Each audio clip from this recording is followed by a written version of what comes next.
आपका स्वागत है हमारे यूट्यूब चैनल में। तो फ्रेंड्स, मैं आज आपके लिए फिर से लेकर आया हूँ एक वीडियो जिसमें मैं बताऊंगा कि किस किस गवर्नर जनरल के कार्यकाल में कौन कौन सी घटनाएं हुई थी। तो चलिए फ्रेंड्स, वीडियो को आगे बढ़ाते हैं और चलते हैं आगे। सबसे पहले आता है वॉरेन हेस्टिंग्स, जिसका वॉरेन हेस्टिंग्स था। तो उसका कार्यकाल था 1773 से 1785। तो इसने 1773 का विनिमय अधिनियम पिट्स इंडिया एक्ट 1784, 1775 से 82 प्रथम मराठा युद्ध, 1782 में सालबाई संधि और 1780 से 84 में दूसरा मैसूर युद्ध, ये सब घटनाएं इसी के कार्यकाल में हुई थी। तो फ्रेंड्स, वॉरेन हेस्टिंग्स के कार्यकाल में हुई थी ये घटनाएं। तो फ्रेंड्स, आगे चलते हैं। द मार्कस कॉर्नवालिस, तो इसका कार्यकाल था 1786 से 1793।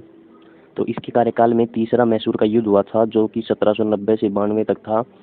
श्रीरंगपट्टनम की जो संधि हुई थी 1792 में, वो भी इसी के कार्यकाल में हुई थी।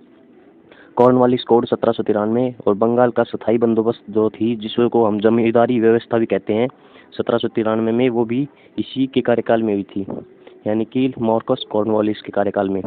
तो फ्रेंड्स, आगे चलते हैं। लॉर्ड वेलेस्ली लॉर्ड वेलेस्ली, इसका जन्म 20 जून 1760 में हुआ था और मृत्यु 26 सितंबर 1842 में। तो फ्रेंड्स, कार्यकाल था इसका 1786 से 1793। सहायक गठबंधन प्रणाली का परिचय 1798 इसी के कार्यकाल में हुआ था। चौथा मैसूर युद्ध और दूसरा मराठा युद्ध, चौथा मैसूर युद्ध 1799 और दूसरा मराठा युद्ध 1803 से 1805, जो कि इसी के कार्यकाल में हुआ था। लॉर्ड मिंटो, जिसका जन्म 27 अप्रैल 1751 और मृत्यु 21 जून 1814, कार्यकाल था इसका 1807 से 1813। रणजीत सिंह के साथ अमृतसर की संधि इसी के कार्यकाल में हुई थी, लॉर्ड मिंटो के कार्यकाल में, और कुछ खास काम नहीं हुआ इसके कार्यकाल में। द मार्क्वेस ऑफ हेस्टिंग्स, तो हेस्टिंग्स का कार्यकाल था 1813 से 1823। एंग्लो नेपाल युद्ध 1814 से 16, सगोली की संधि 1816, तीसरा मराठा युद्ध 1817 से 19 और मराठा संघ का विघटन या रैयतवाड़ी की व्यवस्था की स्थापना, ये सब इसी के कार्यकाल में हुई थी।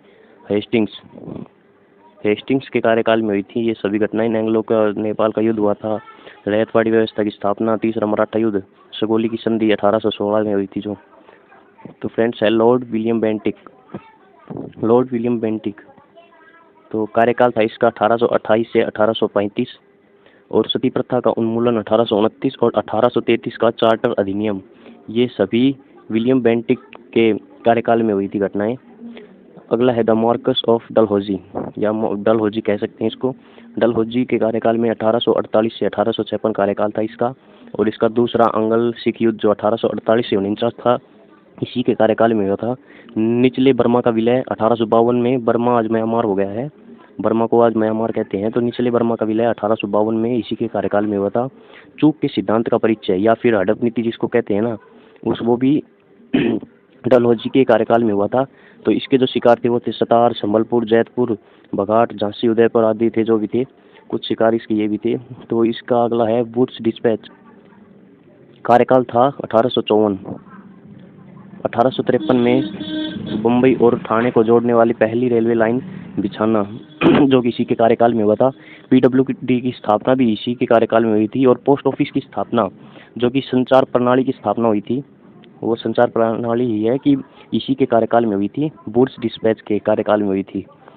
अगला है कैनिंग, लॉर्ड कैनिंग कहते हैं इसको। लॉर्ड कैनिंग के कार्यकाल था 1856 से 1862। 1857 का विद्रोह इसी के कार्यकाल में हुआ था। 1857 में कलकत्ता, मद्रास, बॉम्बे में 3 विश्वविद्यालयों की स्थापना हुई थी इसी के कार्यकाल में। ईस्ट इंडिया कंपनी का उन्मूलन और भारत सरकार अधिनियम इसी के कार्यकाल में आया।